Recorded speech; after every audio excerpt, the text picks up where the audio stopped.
안녕하십니까. 고고TV 여명입니다. 4월 20일 새벽 땡 하고 올라가는 방송입니다. 고고TV 노고를 생각하시고 고고TV 노력을 생각하셔서 고고TV의 자율구독료를 몇 푼이라도 몇만 원이라도 한 달에 한 번씩 내고 오시기 바랍니다. 물론 십시일반으로 몇만 원씩 보내주신 분들한테는 감사의 말씀을 드립니다. 이게 보통 문제가 아닌데요. 대규모 민간인 공격이란 걸 전제로 하고, 심각한 전쟁법 위반 사항이 있다는 걸 전제로 하고, 인도적, 재정적 지원만 고집하긴 어렵고, 이거 보통 폭발적인 발언이 아니에요. 대규모 민간인 공격이나 학살, 심각한 전쟁법 위반 사항이 있다면 인도적, 재정적 지원만 고집하기 어려울 것이다. 이렇게 되면은 국민들은 어떻게 생각하냐 하면 말이죠. 러시아 전쟁 참여를 갖다가 천명했다고 보는 거예요. 그래서 국민이 왜 우리가 러시아의 전쟁 우리 군을 보내냐 하고 러시아 우크라이나 전쟁에 신냉전에 왜 대한민국 국민들을 보내고 전쟁 참여를 하느냐 하고 공포를 느낀다는 거죠. 그게 핵심이에요. 근데 오늘 KBS 뉴스나 TV조선 뉴스 또는 좌파 방송은 없으니 이 비교하면서 들어보니까 전부 다 전쟁 참여해서 우리 군대 파견까지는 가지 않고 포탄 그죠? 무기 제공을 갖다 언급을 하는데 국민은 그렇게 받아들이질 않고 왜 우리가 전쟁 참여해? 왜 우리가 그 젊은이들을 갖다가 그 남의 나라에 전쟁 참여를 해? 이런 말이 나온다는 것이죠. 그런 공포감이 나오고 국민은 불안하다는 것이죠. 그게 핵심이에요. 제가 생각하는 것은 벌써 대한민국 정부가 포탄이나 짜잘한 무기들은 벌써 우회로를 통해서 우크라이나로 들어가고 있다 하고 저는 가정을 해요. 그러니 그게 그 김성한 사태에 날리고 외교부 라인 다 날린 거 아니에요. 물론 김건희가 뒤에서 그랬고 그런데 이게 그냥 살상 무기를 갖다가 주느냐 마느냐로 지금 폭발되는데 그게 아니에요. 국민은 불안하다는 거예요. 왜 우리가 남의 나라에 왜 우리가 미국에서 얻을 거 있다 그러지만은 이제 일주일 있으면 미국을 방문하니 선제적으로 미국에 또 저자세 외교를 나가느냐 그게 딱 국민이 그 머릿속에 떠든 미국의 압박에 굴복해가지고 미국이 시키는 대로 할게 그런 발언을 왜 로이터 통신을 해서 했느냐 이거죠. 그리고 한쪽으로 보면은 미국에 얻을 것은 없겠다 하는 건데 우리가 얻고 싶은 것은 국민이 IRA는 대충 끝났어요. 그건 한국에 절대적으로 불리하지 않게 다른 나라 놈들은 다 불리하게 해놨으니까 그죠? 근데 중국 놈들은 그게 불리하지 않아. 그 머스크 그 꼴통 놈이 CATL을 갖다가 공장을 또 짓고 거기 우회 수출해가지고 들어오겠다는 건 못 막으니까 미국 놈들이. 근데 반도체법 같은 경우는 어떻게 할 수가 없어요. 미국의 반도체 패권을 가져가겠다는 건데 국민들은 우리나라의 기간 산업이 지금 반도체로 돼 있으니 반도체를 어떻게 대한민국에 유리하게 좀 해오라 그러면 그거 못합니다. 윤석열의 머리와 이 인상으로는 못해요. 국민들이 지금 윤석열을 버리는 것은 좋다 이거야. 무식하고 무지하고 무능하고 정치 외교 경제적으로 좋다 이거야. 근데 국민적 자존심을 좀 살리고 말투 좀 고치고 니 혼자 지르는 거 좀 하지 말라는 거죠. 태도를 문제 삼는 거예요. 응? 이 영상 그래 오늘 4.19 그 기념사에서 그 지가 원고에 없는 말을 집어넣었다 그러잖아요. 그 즉흥적으로 돈에 매수된 사기꾼 그 말을 집어넣었다 그러잖아요. 그런 말을 왜 집어넣냐? 그냥 프로토콜대로 그냥 앞에 프롬포트대로 또는 프로토콜대로 하면 되지. 기가 차다는 거죠. 그러니까 윤석열이 입만 열면 사고를 치는 거예요. 이걸 좀 들어가 볼게요. 제가 일반인이 외교를 어떻게 알아? 외교 전문가들도 모르는 게 외교라는 거 아니에요. 고고태배 같은 무식한 놈이 어떻게, 외교를 알아? KBS 방송이, 그래도 객관적으로 말을 하는데 못 건드리는 게 하나 있죠. 이거는 전쟁 참여예요. 응? 그걸 국민이 두려워한다는 거죠. 왜 우리가 전쟁 참여하느냐? 지금 당장 대량 학살 어쩌고 저쩌고, 이렇게 나오니까, 전쟁 개입이야. 그러니까 무기, 그 러시아에서는 지금 아직까지 러시아에서 속보가 뜨죠. 한국이 우크라이나에 무기를 전달하면 확실한 전쟁 개입으로 간주하겠다. 근데 대통령실이 또 그 말을 받아서 할 말이 없어요. 우리 몰라요. 코멘트 안 할 거예요. 우리가 가정적으로 이야기했어요. 우리 대통령이 각하께서 김건희 남편이 가정적으로 한푼이 이야기 안 그랬어요. 인터뷰 정확히 읽어보세요. 그 외교라는 거 말 한마디가 구분이 넘어가는 거예요. 한심하지, 한심해. 사고는 윤석열이가 항상 쳐놓고, 김건희 남편 윤석열이가 쳐놓고, 김건희는 오만 대를 쏟아내면서 외교 사절을 접견하고, 프랑스 외교장관을 접견하고, 미치겠다. 그래놓고 대통령실은 입만 닫고, 국힘 녀석들은 찬양, 김건희 찬양, 윤석열 찬양 무조건 그냥 지지하는 거야. 그러니까 국힘과 윤석열이가 날아가죠. 고고TV 방송은 처음부터 제가 공언을 했듯이 3년 10개월 전에 대권을 문재인을 조져버리고 뺏어오고, 총선까지 가서 총선도 우리가 압승한다. 그 목표예요. 선거 전략 방송이에요, 고고TV는. 아직 고고TV가 윤석열 깔려면은 반도 안 깠어요. 좌파나 민주당 같이 깔려면은 합리적인 방송이에요. 그러니 고고TV가 선거 전략 꾸미고 있고 사회 현상이나 이 민심의 향배에 따라서 방송하는 건데 얘는 그냥 혼자 그냥 오만 사고를 다 치고 있네. 김건희 남편이. 이 대통령실이 러시아 반응이 딱 나자마자 그 가정적인 상황이나 코멘트하지 않겠다. 우리는 대량 학살이라는 경우를 전제를 달았다. 전제를 달았기 때문에 러시아 대통령실 너희들은 그 전제 다른 거죠. 인터뷰도 안 읽어봤냐. 말이 되는 소리를 해야지. 그리고 이거는 대통령이 함부로 말할 게 아니에요. 이건 외교 부서에서 설설 던지는 거예요. 그리고 모르게, 하는 거예요. 이걸 그냥 막 동네 싸움 같이 내가 골목 대장이야! 나와! 그러니까 난리가 나는 거지, 국민들한테. 주무부처인 외교부, 국방부 모두 공식적인 입장은 내지 않았다.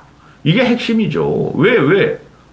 아니, 우리도 모르는 거를, 외교부, 국방부도 모르는 걸 대통령실은 꼴통이 싫었는지, 윤석열 혼자 그랬는지 수습을 못 한다는 거죠. 그래서 당혹스럽다. 우리는 살상 무기를 제공하지 않는다. 국방부, 외교부 입장은 그렇다. 날아가는 거지, 뭐, 이 정권. 그래서, 우리 외교부, 국방부는 조심스럽게 따지고 있는데, 외교관계, 국방관계, 국방전략이라는 게 전 세계 전략으로 지금 들어갔죠. 근데 대통령 이놈가 직접적으로 지가 막 날려버렸어. 날리면인지 바이든지 또 날려버렸어. 그러니까 죽겠는 거지. 그리고 외교부 직속의 국립외교원이 보고서에서도 살상무기 지원에 대해서 신중해야 한다고 몇 번이나 보고서를 올렸고, 우크라이나에 무기를 지원하면 러시아는 북한에 대한 군사 지원을 할 수가 있고 당연한 거죠. 지금까지는 차원이 다른 도발로 한국의 불만을 표시할 수 있다. 누가? 러시아가. 우리 국민소득이 러시아를 갖다가 러시아보다 높죠. 거기 근데 사회주의 국가잖아.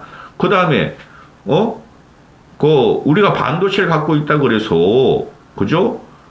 뭐 우리가 러시아보다 국력이 강해요? 우리가 그 길을 했어요?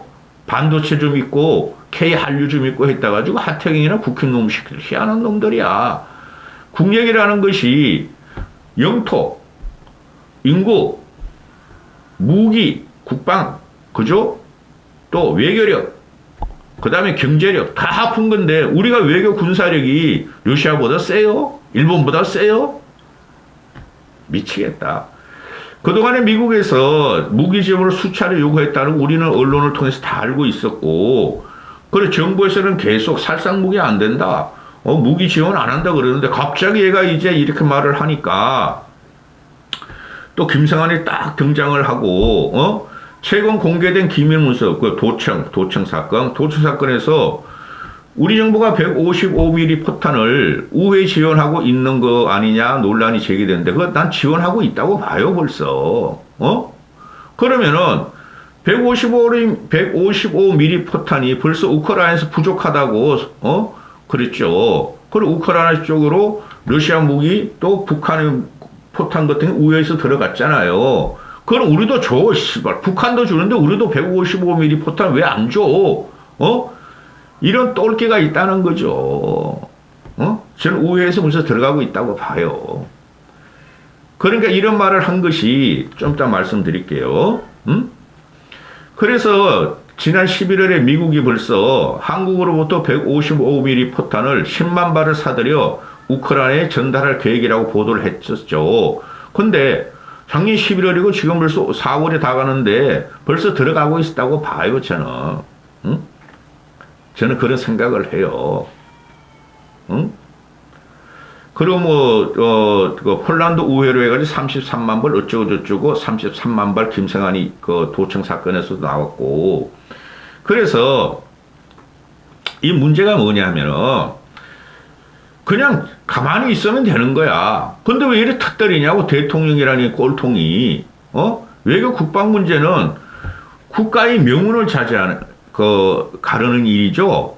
경제가 아니에요. 국가 명운을 가르는 일은. 그 전쟁에 하마가 일어나고, 그죠? 나라의 존망이 달렸고, 존망이 아니라 존망. 그러니까 이게 문제가 심각한 거지. 민간의 공격이나 학살, 심각한 전쟁법 위반 사항이 있으면 인도적, 재정적 지원만 고집하기 어렵다. 우리가 뭐 인도적 지원 얼마나 하고 있어? 재정적 지원 얼마나 하고 있어? 한 100억 원인가 주고 있는 걸로 알고 있는데, 무기 주겠다. 그럼 무상으로 줄 거야? 그죠? 그게 아니고, 군대 파견으로 전쟁 참여로 국민들은 인식을 해서 공포감을 느끼고 불편하다는 거죠. 불안감을 느낀다는 거죠. 그걸 터뜨린 거야. 아무 언론에서 그걸 못해. 그거 대바야 같이 용기 있는 자만 말할 수 있어요. 나도 상상을 할 수 있잖아요. 예상을 할 수 있잖아요. 합리적인 의심을 할 수 있잖아요. 그래서 이게 왜 이랬느냐. 저는 미국 방문 전에 미국이 줄기차게 요구한 우리나라에 전쟁 물자를 갖다 주고 그걸 하고, 또 미국의 환심을 사서 나쁜 사람 아니에요, 고고TV. 환심을 사서 가서 만찬 쇼를 확실하게 하고 오겠다. 지지율을 끌어올리겠다. 근데 국민들은 지지율을 더 뺄 텐데. 요번에 사실 미국 가서 얻어올 게 없다니까요. 효과가 없다니까요. 지지율 안 떨어지면 다행이라니까요. 화이팅! 윤석열, 김건희 부부 화이팅! 김건희 부부 화이팅! 가서 뭐 하버드 예일대 뭐 상하원 영어 연설하고 되지도 않아. 사고만 안 나면 다행이야, 그거. 응? 그래서 이게 한미 정상회담 전에 미국한테 바이든이 압박한 것에 대해서 성의를 보이고 말 더럽게 하고 반대급부로 이걸 지렛대로 삼아서 반대급부로 뭘 가져오겠다. 그런 생각인 것 같은데 그게 안 된다는 거예요. 미국이 윤석열이랑 이명박이면 몰라. 이명박은 프렌들리 비즈니스 프렌들리십이고 사람을 다룰 줄 알아요. 응? 얘는 나는 검찰총장이야 씩씩거리고 다니고, 바이든 나 이런 거 했어. 그러니까 좀 줘. 나 지지율도 올라오고 우리 국민들한테 칭찬 좀 받게. 나 머리 스타일도 바꿨어. 어제까지는 말이야 다 올리고 말이야. 군주 같은 머리는 요새는 말이야 이렇게 머리도 내리고 말이야. 노력해놔. 좀 도와줘. 근데 바이든이 줄 게 없다니까? 그럼 얘가 뭐야? 핵 확장이라든가 핵 우산을 갖고 오겠다는 건데 미국이 이거 쉽게 안 줍니다. 그러면 차라리 나는 이렇게 하면 좋겠어. 윤석열 핵개발 들어가라고 하면 좋겠어. 우리 핵개발 들어가 6개월 만에 한다잖아요. 그리고 이제 지금 우크라이나 전쟁이 기사를 제가 뭐 이런 것까지 신경 쓰겠습니까? 뭐 마크롱이 가가지고 시진핑하고 우크라이나 전쟁 빨리 끝내자. 마크롱이 가서 푸틴 만나가지고 빨리 끝내자. 근데 중국 놈하고 쏘는 놈들이 지금 신냉전 구조 아니에요. 그 북한은 크게 영향이 없는데 우리 입장에서 보면은 북중러 아니에요. 그죠? 그리고 한미일 아니에요. 그 다음에 저 서구 유럽이 딱 있고 호주 있고 이런 건데 이 종전은 언젠가는 하겠죠. 근데 올해는 안 갈 것 같은데요. 벌써 1년 지났고 한 6개월 한 올해 안에는 대충 끝낼 수 있을 것 같은데요. 그러면 뭐가 있죠? 우크라이나 재건 사업이 있다는 거 아니에요. 그게 몇 천조 된다 그러죠. 재건을 하려고 그러면은. 그런데 그 재건 사업을 위해서 미리 우리가 전쟁 참여서는 전쟁 참여하면 안 돼요. 전략 무기도 주고 포탄도 수출하고 전술 자산도 주고 이러면은 우크라이나 공업다 해가지고 우리한테 우크라이나 재건 사업을 불화할 것이다. 어느 정도 먹어야 된다 그러는데 그것도 하층구들뿐이 안 돼요. 미국 애들이 지금 전격적으로 우크라이나를 도와주고 있고 EU가 단합해가지고 영국, 프랑스, 독일, 폴란드 뭐 다 해가지고 도와주고 있고 걔네한테 문제가죠. 그럼 우크라이나 재건 사업 때문에 이랬을까? 그것도 난 안 그런 거 봐. 안 그렇다고 봐. 그래 얘가 단순하다는 거예요. 윤석열이가. 자기가 말하고 자기가 못 거도 않고 씨발 질렀어. 몰라 이제 나는. 우리 와이프 밥 해주러 가야 돼. 해? 이게 문제가 심각해요. 응? 중국한테도 한마디 했죠. 만약에 중국이 대만을 무력으로 침공해가지고 통일을 하려는 힘에 의한 현상을 갖다가 시도하면은 반대한다. 그런 말을 또 뭐하러 해? 당연한 말을 한 거예요. 당연한 말을 중국에 대한 힘에 의한 균형, 힘에 대한 균형 파괴는 당연한 말을 한 건데 가만히 있다가 굿이나 먹고 떡이만 먹으면 되지. 우리 한미일 동맹 가야 돼. 핵심이죠. 한일 구력 외교. 그죠? 도청 사건에 터진 한미 저자세 외교. 근데 바이든이 모든 키를 쥐고 있으니까 요번에 가서 바이든한테 충성해야 돼. 그죠? 그리고 이제 한 달 후에 한미일 G7 그래서 이제 피나르를 장식해야 돼. 그거 하나 가지고 움직이는 거야. 작게 말하면, 크게 말하면은, 담대한 가치동맹, 자유신장, 인류의 가치동맹으로 우리는 한미일 가치동맹을 해야 된다 그러는데, 그러면 국민의 자존심을 살리라는 거 아니야. 그죠? 그 미국하고 일본이 한국하고 뭐 가치동맹 하려고 그랬어요? 국힘을 갖다 국힘을 다 때려 부시고 말이야. 김기현 핫바지를 만든 놈을. 그 미국이나 일본 애들이 지식인들은 얼른 저게 뭐 주식가 민주주의자야 뭐죠? 꼴통이 튀어나왔네. 이용해 먹자. 그죠? 미국이나 일본이 윤석열의 자유, 민주에 대한 가치 동맹을 하려고 그러겠어요? 국익에 따라서 환태평양 전략, 인도 태평양 전략을 갖다가 한국을 끌어들이는 거죠. 어쩌? 좋다 이거야. 그러면은 한미일 동맹하고 인도 태평양 전략에 들어가는 것도 좋아. 근데 나머지 하나 남은 게 뭐죠? 국민적인 자존심이란 거죠. 그죠? 국민들이 자꾸 윤석열이 사고를 치면 자괴감이 든다는 거죠. 자괴감이 들면 그 다음에 뭐죠? 박근혜가 그랬잖아요. 탄핵당할 때. 내가 어떻게 정치를 하고 얼마나 노력을 했는데 자괴감이 든다 하고 탄핵을 당하죠. 중요한 순간이 온 거예요. 이까지 하겠습니다.